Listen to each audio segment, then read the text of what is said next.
Бүгін міне білім ордамызда нағыз қызыққа толы бәсеке. 7 қазан 2 жұлдыз ән байқауының шешуші кезеңі болды. Оқытушылар мен білімгерлерден құралған факультет аралық жарыстың ақтық кезеңі нағыз шоуға айналды. Қарсыластарынан баса озған 3 жұптың әрқайсысы осал еместігін дәлелдеді. Ұжымдық бірлік, факультеттік жұмыс, тынымсыз еңбек нәтижесі көрсетілді. Соңғы сайыста да талап сол қалпы. Қазақ және шетел тілінде 2 ән, сахна мәдениеті, киім кию үлгісі, ән айту шеберлігі. Алғашқы болып құқық және экономика факультетінің оқытушысы мен білімгері Азамат Тілеубаев пен Камила Қуатқызы өнер көрсетті. Әнші Ернар Айдардың репертуарынан күнім сен сөнбеші әнін шырқады. Жай қойылым демессің, бейне бір ертегі әлеміне баурады. Ал гуманитарлық факультетінің әншілері Анель Ишанова мен Ақнұр Арызбаева Аюми тобының тоқтамай биле әнін көпшілікке ұсынды. Жас бишілердің сүйемелдеуімен жалынды әнді нақышына келтіріп орындады. Ал 3-ші жұп Жаратылыстану техникалық факультетінің оқытушысы мен білімгері Сүлеймен Жантуар және Айнұр Құрмашева патриоттық әнді таңдапты. Жанар Доғалова мен Али Оқаповтың Ризамын алға атты туындысын орындады. Сарбаз кейпінде көрерменге рух берді. Жанкүйерлері қошеметін аямады. Бүгінгі 2 жұлдыз байқауы өте сәтті өтіп жатыр. Мен осы байқауды көріп отырғаныма өте қуаныштымын. Жақсы өтті, бәріне сәттілік тілеймін. Гумфакалға.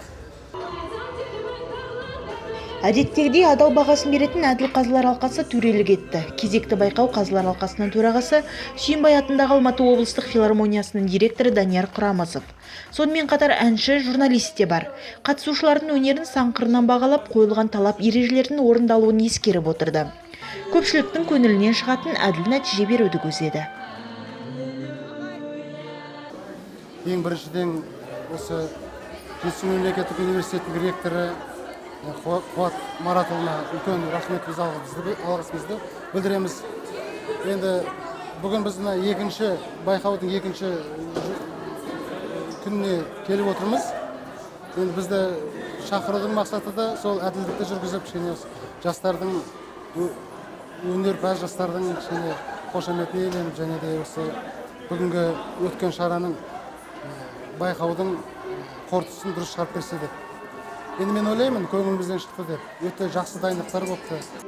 Қатысушылар барын салды, байқау мәресіне жетті. Өнері мен еңбегі ескеріліп, шара соңында сайысқа қатысқан барша қатысушыларға алғыс жарияланды. Ал жүлдегерлері ақшалай сыйлықпен марапатталды. 3-ші орын құқық және экономика факультетінің қатысушыларына тиесілі болды. 50 мың теңге көлеміндегі қаржылай сыйлығы табысталды. Жаратылыстану техникалық факультетінің оқытушысы мен білімгері 2-ші орынға табан тіреп 70 мың теңгемен марапатталды. Ал бас жүлдені гуманитарлық факультетінің әншілері Анель Ишанова мен Ақнұр Арызбаева қанжығасына байлады. 100 мың теңге қаржылай сыйлығы мен барша көрерменнің ыстығы ықыласы сыйға тартылды. Алған әсерлері ерекше, қуанышында шек жоқ. Жүлдесі ұжымның еңбегі дейді. Сайыс 2 апта бұрын айтылған. Әрбір кезеңге 1 аптадай уақыт берілді дайындыққа. Барымызды салып, бүкіл тек қана біз екеуміз ғана емес, біздің гуманитарлық факультетіміздің студенттері, мұғалімдері, декан, зам деканы барлығы атсалысты. Бұл ортақ жұмыс, ортақ жетістік деп есептеймін. Үлкен рахмет айтқымыз келеді. Бізге қолдау көрсеткендеріңізге, гуманитарлық факультеттің адамдарына, зам декандарына, деканына үлкен алғысымызды білдіреміз. Самал Ашырбекова, Ділмұрат Қизатұлы, оқу телестудиясы.